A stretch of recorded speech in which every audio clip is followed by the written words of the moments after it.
tenemos otro tema bien interesante. En temas de agenda pública habría una brecha entre los intereses de la ciudadanía y los congresistas. Así lo concluye un estudio de la Universidad Diego Portales, el que profundiza en las diferencias que generan algunos temas como las pensiones o las mejoras en el sistema de salud. Vamos a conocer más de este análisis. Nos acompaña para eso Claudio Fuentes, académico de la Escuela de Ciencia Política de la Universidad Diego Portales. Claudio, bienvenido. Gracias por estar con nosotros. Gracias. A ver, explícame a grandes rasgos qué buscaba, cuál era el objetivo de este estudio que ustedes hacen. Mira, el año pasado nosotros hicimos un estudio con el Congreso, una encuesta a congresistas. Censamos el Congreso con Subjetiva, una empresa que fuimos y le preguntamos cara a cara a los parlamentarios.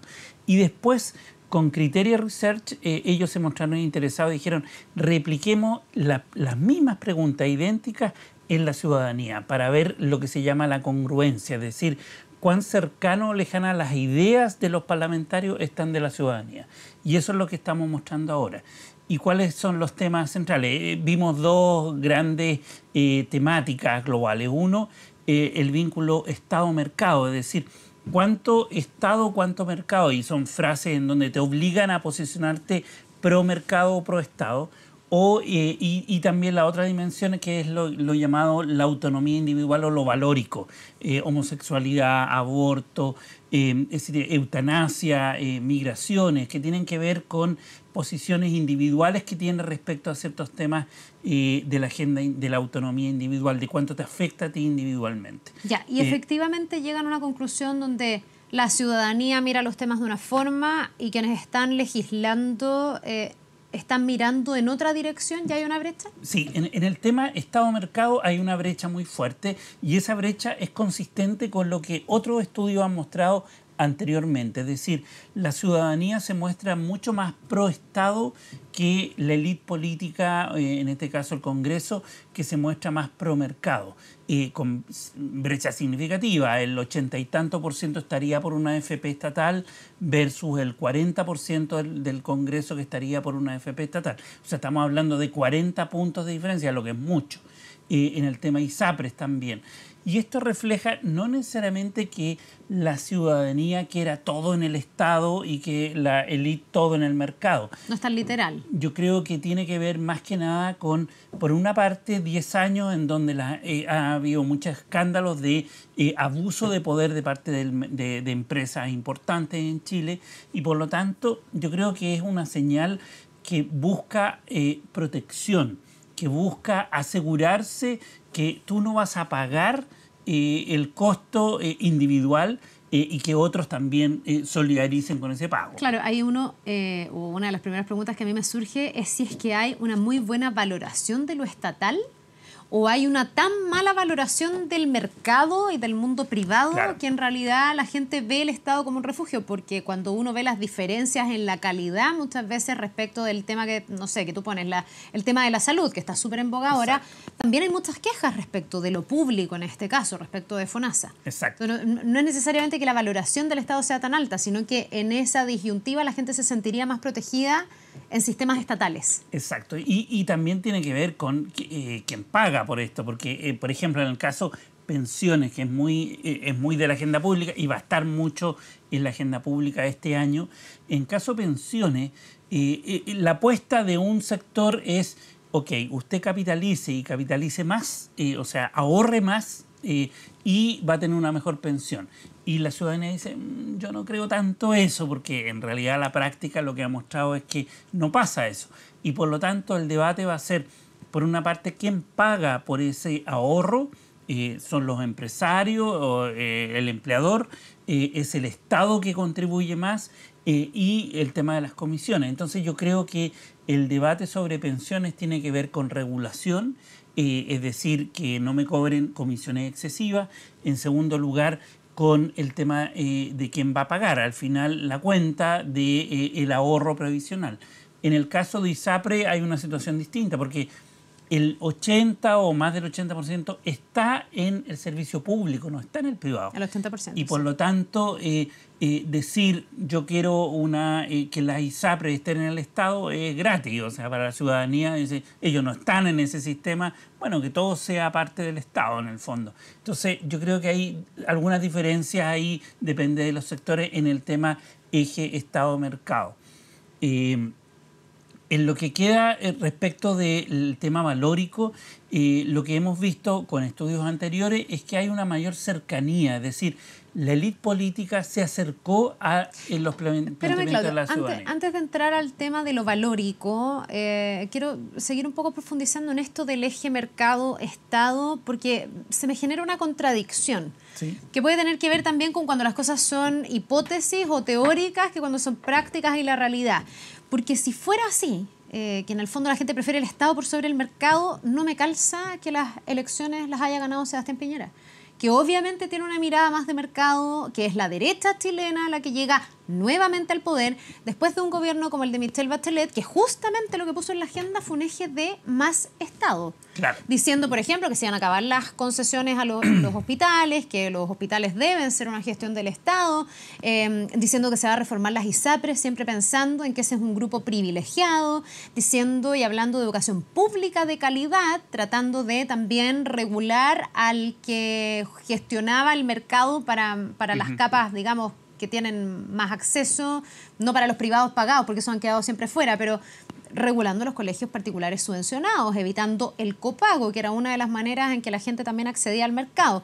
Si la gente quisiera tanto Estado, ¿por qué vota por un signo contrario, y en este caso por Sebastián Piñera, que no solo tiene ideas más de mercado, de capitalización individual en las ISAPRES, sino que él mismo encarna el mercado porque es un empresario? Claro, aquí hay dos respuestas. Por una parte, que cuando uno va a votar, no vota solamente por esta disyuntiva Estado-mercado, sino que por otros elementos también. Sí. Por ejemplo, el gobierno me va a dar más trabajo, que es una de las preocupaciones centrales a la hora de ir a votar. Gestión, es decir, en el fondo. Gestión, trabajo, empleo, crecimiento económico, la situación económica del país en general. O sea, hay otros factores. Y el segundo elemento es que tenemos una sociedad dividida. Y cuando uno piensa en, claro, uno dice, a primera vista, 54% o 54,6% votó por Piñera.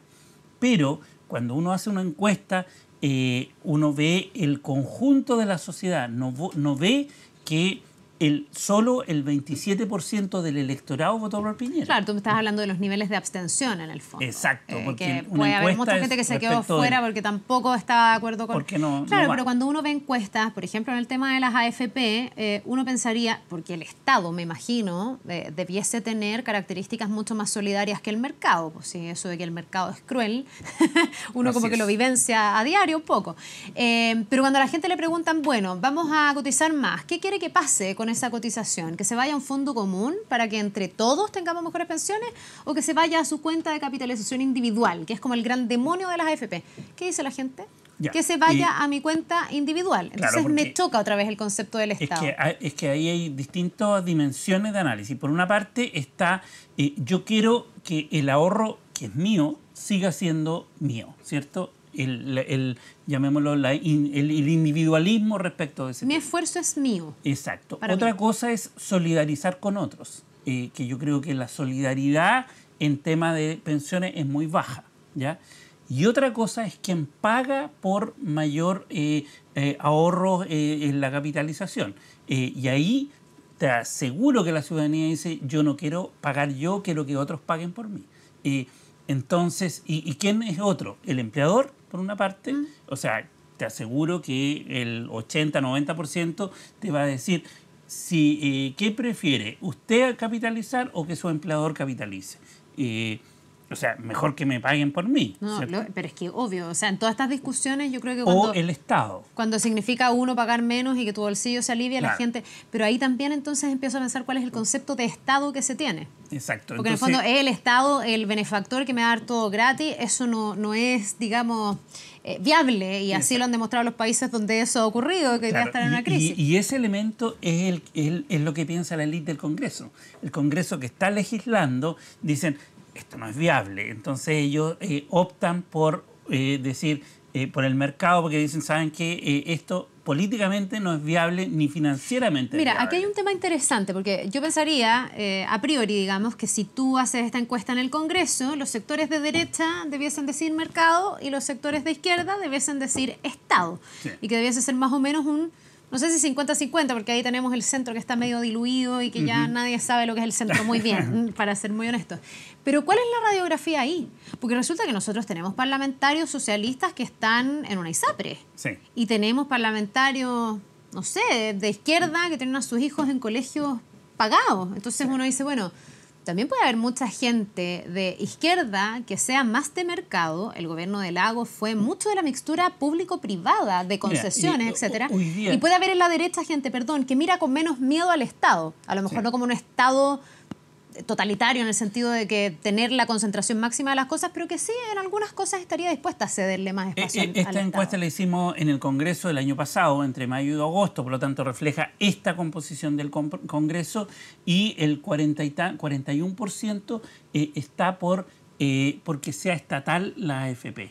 41%. Eso quiere decir que tú tienes que sumar al frente más la izquierda, asumiendo que todo el frente esté amplio, por eso el Frente Amplio, más parte de la izquierda. Es decir, no toda la oposición está por la estatización de la AFP. ¿Ya? Es menos del 50%, y hoy día la oposición suma más del 50%. Claro, y ahí no solo son factores ideológicos, porque también hay quienes ponen en duda que esa AFP estatal pudiera tener algún sentido en el escenario mercadista de las AFP. Entonces digamos. yo creo que de parte de la ciudadanía y de parte de los sectores más radicales respecto del tema del Estado, yo creo que el punto central acá es la regulación, es que no me cobren más comisiones de las que me están cobrando. O sea, esa noción, y yo creo que lo intuitivo de esperar en el debate de este año va a ser que la oposición va a poner acento en las comisiones y el gobierno en la capitalización individual. Ese yo creo que va a ser la discusión, y la eventualidad de una AFP estatal que le dé una opción a la ciudadanía de mercado, no estatizarlo todo, pero que exista una opción que te haga competir a la AFP. Oye, para cerrar este tema, y particularmente porque hemos tenido el caso de Enel, los medidores inteligentes y toda esta polémica, ustedes también preguntan por quién debiese administrar finalmente los servicios básicos. Claro. Y ahí la gente... Más todavía a favor del Estado. Del Estado, claro. Es que casos como este y otros lo explican, digamos. Claro, y lo explican por este caso, pero también en la encuesta fue hecha anteriormente al caso de los medidores.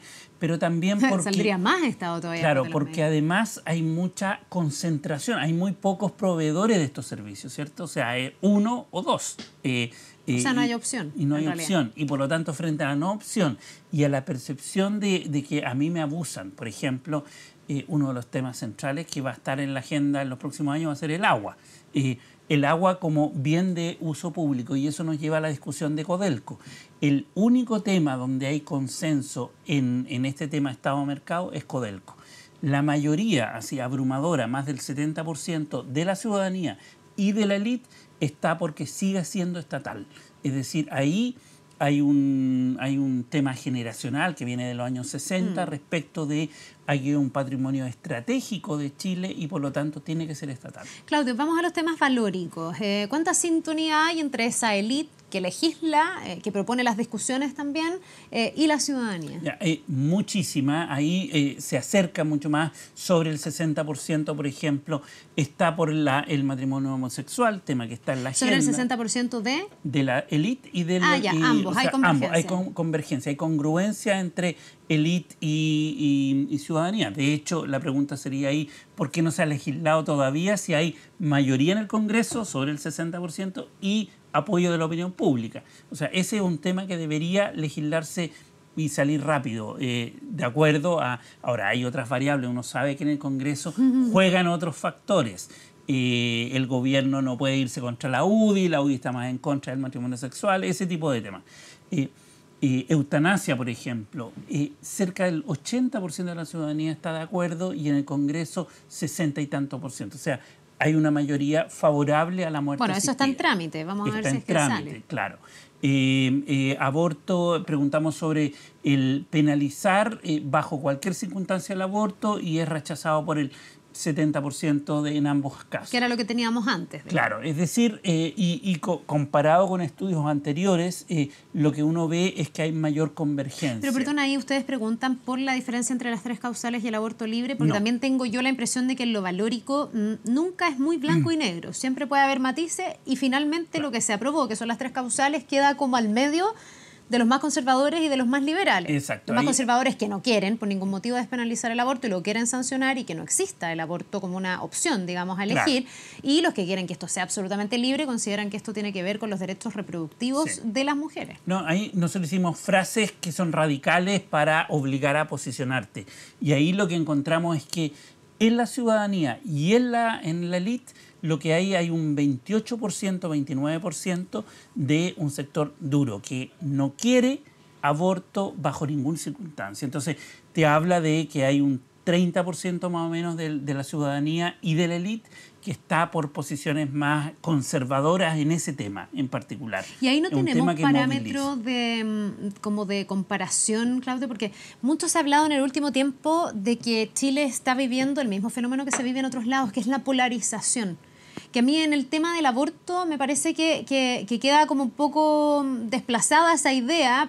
Ya se legisló y a lo mejor ha pasado tiempo, pero en ese caso sí se pudo llegar como un justo medio, por decirlo así, que no deja ni a todos tan contentos, pero tampoco a todos tan disconformes y que es un avance, pero es un avance como pensado y dentro de como un marco un poco más acotado. Claro. Pero mucho se dice que Chile se está polarizando, que quienes están ganando, por ejemplo, más adeptos en las encuestas son las opiniones más extremas, que probablemente un José Antonio Kast se está beneficiando de la coyuntura actual, que Beatriz Sánchez, por el otro lado, sería el otro polo.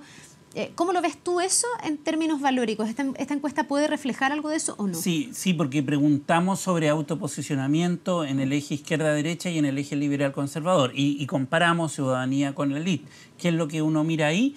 Y que otros estudios también lo han hecho o lo han comprobado, es que la élite está mucho más polarizada que la ciudadanía. La ciudadanía tiende a tener posiciones más moderadas, a autoidentificarse entre el liberal y conservador en el medio. La élite tiende a moverse hacia los extremos, en el eje izquierda-derecha y en el eje liberal-conservador. Eso es bien interesante porque también ha habido todo como cuestionamiento, y lo digo desde la nueva mayoría, por ejemplo, a lo que fue la política de los acuerdos, a esto me acuerdo cuando murió Elwin, todo como el proceso de repensar en sus palabras, reinterpretarlas y decir esto de la medida de lo posible, ser muy críticos. Por ejemplo, el Frente Amplio, que es muy crítico de esa mirada, pero uno tiene como la intuición de que hay personas que tampoco son las que están en redes sociales muchas veces, porque Twitter también es como el escenario de los polos totales, todo blanco y negro, además en corto, entonces más polarizado. Tengo como la intuición de que el ciudadano medio de a pie, que trabaja todos los días, etcétera, no ve las cosas ni tan blancas ni tan negros, y que esa política de los acuerdos es mucho más mixta. Sí, es valorada. Claro. Ahora el punto es el término de cómo tú llegas a ese acuerdo. O sea, si lo llegas mediante procesos legítimos de diálogo, de conversación, de buscar las mejores soluciones, o mediante decisiones abruptas, no meditadas y que generan después caos o diferencia. De nuevo, medidores. El caso de medidores, lo que va a reflejar en el futuro va a ser que se tomó una medida, que los legisladores no se dieron cuenta, que además la ley parece ser, no tenía que ver con la ley, tenía que ver con un decreto del Ejecutivo. Entonces, un desorden. Entonces la ciudadanía dice, a ver, ¿qué está pasando con el sistema político? Se toman decisiones que se vuelven para atrás, que además después se genera todo este ruido que al final no entiendo. Entonces, ahí hay un tema no solamente de tomar una decisión que es moderada o que está entre dos polos, sino que también el modo en que se toman las decisiones, de llegar a ese resultado que tiene que ver con el procedimiento democrático que se establece. Claro, le preguntaste a la ciudadanía, por ejemplo, vamos a temas de el plan regulador en las comunas, que eso afecta a la ciudadanía y dice, ya, ¿cómo se llega a la solución de aumentar los parques o aumentar los pisos de edificación? La ciudadanía a lo mejor va a hacer soluciones muy moderadas, muy razonables. Yo creo que todos tienden a eso. pero el punto es que uno ve que no se llega a esas soluciones razonables. Que no hay esa participación, además. Que no hay esa participación, que no hay un sentido de involucramiento, de ponderación, de llegar a tomar medidas después de un proceso más o menos razonable de discusión y debate. Oye, es una pregunta súper difícil que seguramente no lo ponderan en la encuesta, o a lo mejor sí, que al final no sé si se puede medir qué pesa más. Si es este aspecto valórico o este otro aspecto que tiene que ver con las cosas cotidianas que a la gente les afecta, por ejemplo, en materia económica, en calidad de vida, en los niveles de servicios que recibe. Te lo pregunto porque si fuera por lo valórico y tú me dices que se han acercado las brechas, probablemente la gente tendría una mejor mirada de lo que están haciendo los parlamentarios. Pero si contrastamos eso con lo que la gente dice del Congreso, cómo lo evalúa, cómo ve la gestión parlamentaria, cómo escribe contra los parlamentarios, uno dirá, a lo mejor pesa más lo otro. O sea, lo valórico puede ser relevante, pero no es lo determinante a la hora de identificarte con alguien, claro, con un gobierno, con una candidatura. Son los temas del día a día, cotidianos, que afectan, más los que hacen que los ciudadanos se hagan una idea de cómo se gobierna. ¿Me expliqué? Sí, totalmente. Hay otros estudios, acá no lo hacemos, hay otros estudios que lo que miden es qué es lo que determina ir a votar. Por ejemplo, Patricia Navia, Mauricio Morales y otros han escrito sobre eso, y que apunta a preguntarse, a ver, ¿es el factor económico? ¿Es la ideología la que te mueve a votar? ¿O qué es lo que es? Y en general, primero, más que los temas valóricos, los temas económicos sí movilizan mucho o sea, ¿cuánto te afecta a ti en la proyección de crecimiento, en la posibilidad de tener empleo? O sea, esos temas son relevantes, o sea, llamémoslos los temas cotidianos, delincuencia, educación, etc. Ahora, el punto ahí es que detrás de esos temas hay ideología. O sea, cuando discutimos sobre lo que tú me planteabas anteriormente de la subvención a los colegios, todo el debate que tuvimos sobre los colegios subvencionados, el copago y todo eso, esos son temas ideológicos que están detrás. Y por lo tanto, muchas veces los temas cotidianos sí tienen ideología detrás. O sea, piensa tú el control de identidad ahora sobre 14 años. Es práctico, pero también es ideológico. Entonces, muchas veces los temas prácticos de empleo, etcétera, sí consideran ámbitos ideológicos que van juntos y van de la mano. Oye, qué interesante. ¿Dónde la gente puede encontrar el estudio? En labconstitucional.cl o en icso.cl, ahí está, puede bajar el estudio. Bien, pues Claudio, muchísimas gracias por habernos acompañado. Gracias a ustedes. Que te vaya muy bien. Nos vemos. Vamos a la pausa y ya estamos de vuelta.